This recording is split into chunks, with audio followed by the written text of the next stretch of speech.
আসসালামু আলাইকুম। আপনারা সকলেই জানেন আজ সন্ধ্যা ৬টা নাগাদ বাংলাদেশের স্বাধীনতা সার্বভৌমত্বের প্রতীক জুলাই জজবার প্রাণ বাংলাদেশের জনতার কণ্ঠস্বর শহীদ শরীফ ওসমান হাদিকে হযরত শাহজালাল আন্তর্জাতিক বিমানবন্দরে আনা হয়েছে। আমরা আপনাদেরকে জানিয়েছিলাম শহীদকে নিয়ে আমরা এয়ারপোর্ট থেকে ঢাকা বিশ্ববিদ্যালয়ের কেন্দ্রীয় জামে মসজিদে আসব, কিন্তু পারিবারিক আর্জি, সার্বিক পরিস্থিতি ও সময় বিবেচনা করে সিদ্ধান্ত হয়েছে আজকের দিনটি শহীদ শরীফ ওসমান হাদি তার পরিবারের সাথে থাকবে।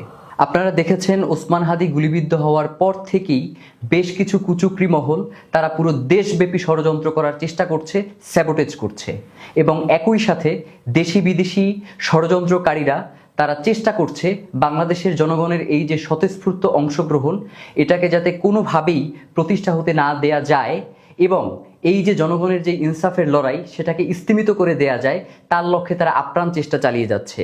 আমরা ইনকিলাব মঞ্চের পক্ষ থেকে বাংলাদেশের জনগণকে সাথে নিয়ে দৃঢ় কণ্ঠে ঘোষণা করতে চাই, বাংলার জমিনে ওসমান হাদির যেই রক্ত লেগে আছে সেই রক্তের মধ্য দিয়ে আমরা বাংলার জমিনে ইনসাফ কায়েম করেই ছাড়বো ইনশাআল্লাহ। আগামীকাল মানিক মিয়া এভিনিউতে দুপুর 2টা বাজে শহীদ ওসমান হাদির জানাজার নামাজ অনুষ্ঠিত হবে।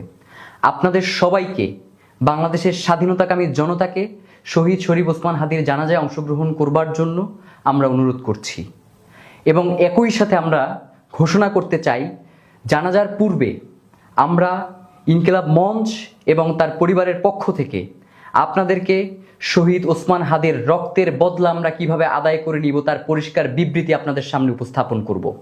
আমরা শহীদ শরীফ ওসমান হাদিকে সঙ্গে নিয়ে মিছিল করে শাহবাগ হয়ে ঢাকা বিশ্ববিদ্যালয়ের কেন্দ্রীয় জামে মসজিদের পাশে জাতীয় কবি কাজী নজরুল ইসলাম যেখানে সমাহিত রয়েছেন তার পাশে আমরা শহীদ ওসমান হাদিকে সমাহিত করব এবং যতক্ষণ পর্যন্ত আমরা এই রক্তকে বাংলাদেশের স্বাধীনতা সার্বভৌমত্ব রক্ষার আন্দোলনের রূপ না দিতে পারবো, যতক্ষণ পর্যন্ত আমাদের সার্বভৌমত্ব নিশ্চিত না হবে ততক্ষণ পর্যন্ত আমাদের লড়াই চালিয়ে যাব। বাংলাদেশ জিন্দাবাদ, ইনকিলাব জিন্দাবাদ।